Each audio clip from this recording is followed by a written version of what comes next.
Hi, my name's Matthew Hill, and I'm here with Carol Ponton on the Hill and Ponton video blog. And today we're talking to you about Blue Water veterans and the benefits that now we're hoping they're entitled to.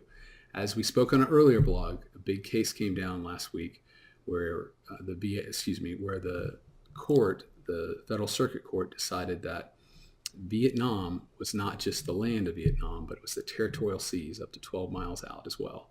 So all the Vietnam vets who were Blue Water Vietnam vets are now entitled to the same benefits, the same presumptions that the veterans who served on land were.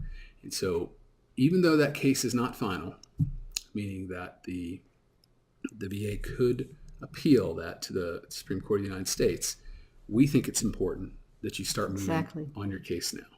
So if you haven't filed a case, file it. If you filed one before and it was denied, file a new one. You should file for everything that you think you may have that's related to Agent Orange. Cancers, heart disease, high blood pressure, diabetes, any of these problems, if you have them, file them. And like we said, if you filed them before and were denied, file them again, okay? If you file and say something awful happens to this case, nothing is, it doesn't hurt. Right. But if you don't file and this case remains the law, then your right to benefits is going to be much later than it should be. So do yourself a favor, go to someone, get them to file the claims for you, and see what happens. This is a big case, and it's great benefits, not only for veterans, but also there are a lot of widows out there. The widows should file a claim, and that's the sad thing. While this has been going on, people have been dying. So we want to tell everybody about this. This is a big case because before, if you didn't step foot on land, you weren't entitled to the benefits.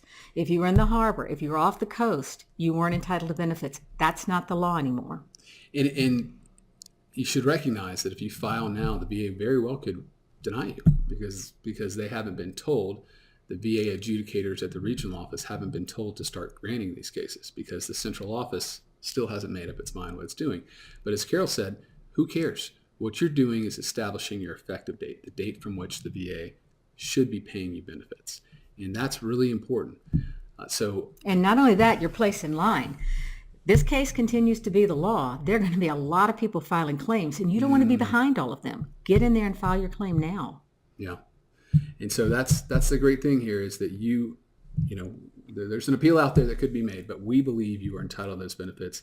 And once this presumption takes place, you should be getting those benefits without the VA contesting it. Exactly. And so it's important to make sure you get them as far back as possible.